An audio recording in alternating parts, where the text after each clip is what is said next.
The Raptors have the longest active win streak in the NBA, a shellacking of the Washington Wizards as they win 5 in a row.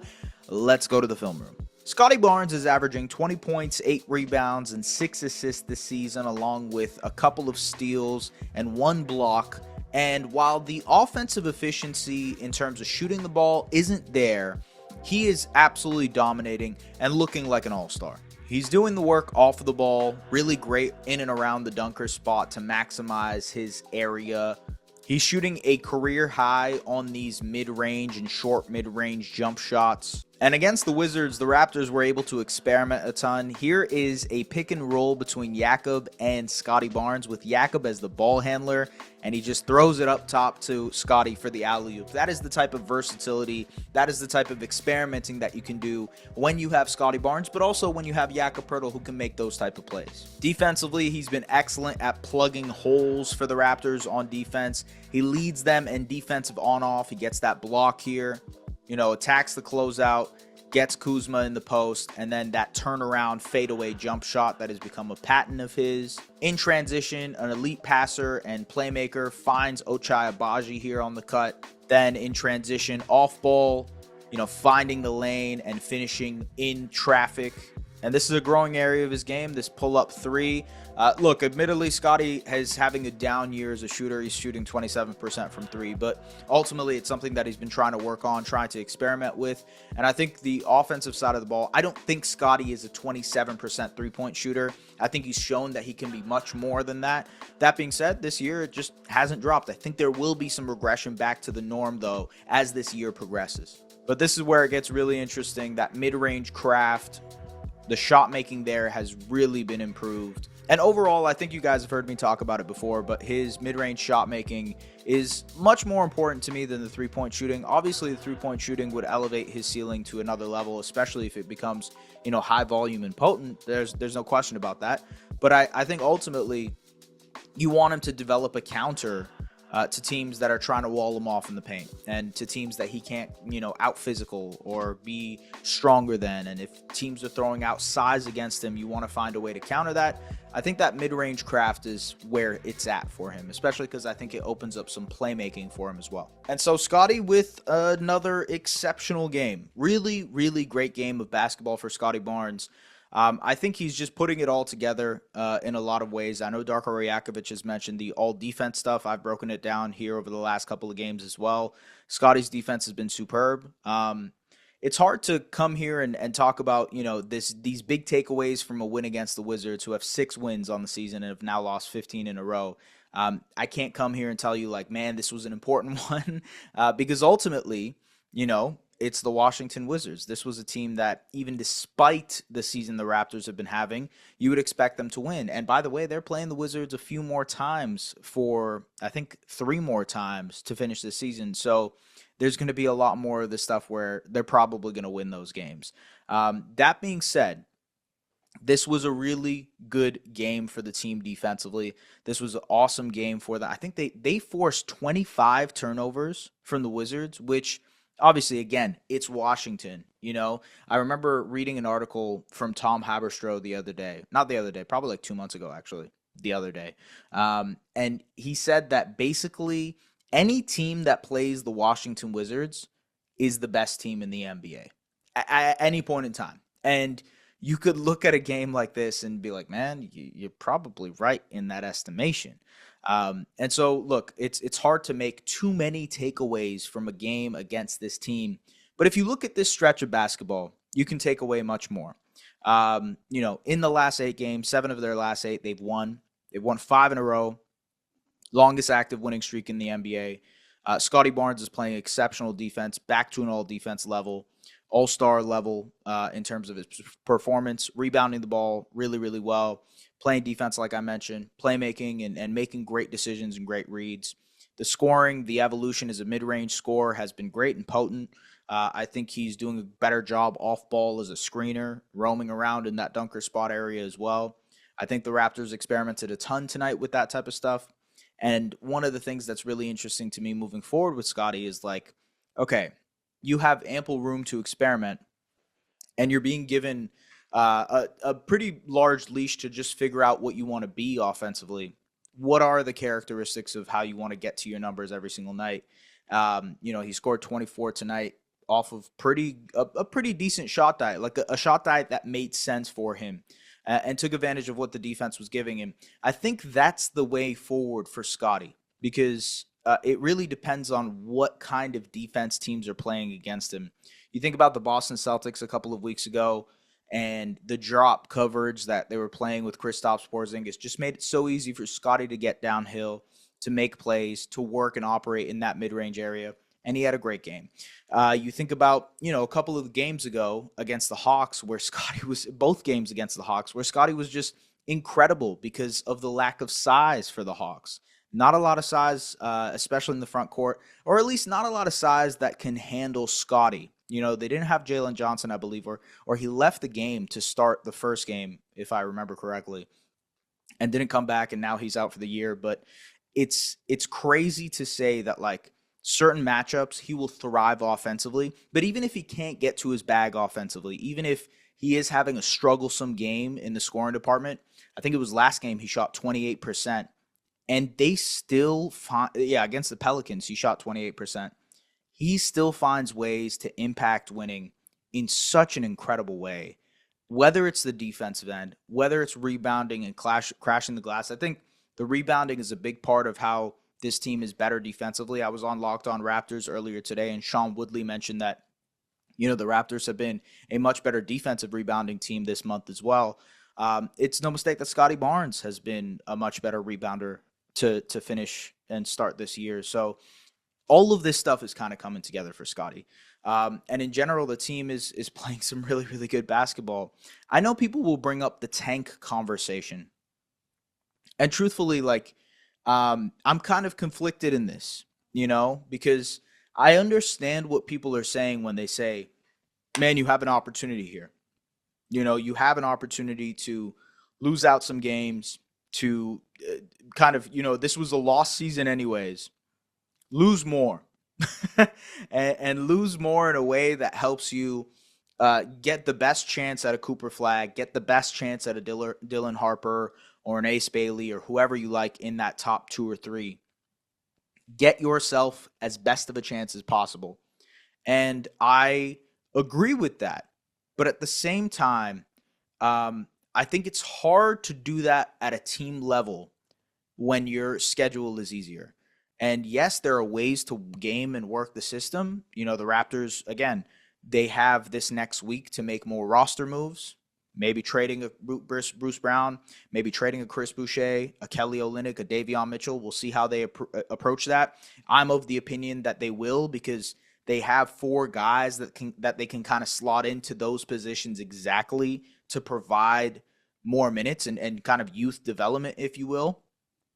So there is opportunity for the younger guys to come in, develop, and then that way you naturally lose games. You're not tanking, but you're developing. And so I can see a path forward that does both. And I understand people who are like, this is silly to do this, to try and win games. But I don't think it's as cut and dry as people make it out to be. Yes, there are teams that do actively tank and lose. And I think the Toronto Raptors will probably try to game the system a little bit post All-Star break. But right now they're in a position where they're healthy. They went on a stretch in December where they were 1-16. So they did a lot of damage to start this year where they weren't really winning games. And it was a product of injuries. It was a product of not being healthy, guys being out, a really hard schedule too. And now they're dealing with an easier part of the schedule. Now they're picking up wins. Now their guys are playing more confidently.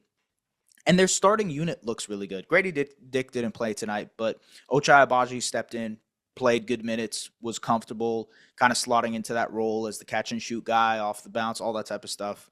Locking in defensively a little bit too. That's kind of the trade-off between Ochai and Grady, although it's not that big of a difference in my opinion. I think it's big because there are certain points where Grady struggles defensively, but it's noticeable in certain areas of the game, especially on ball.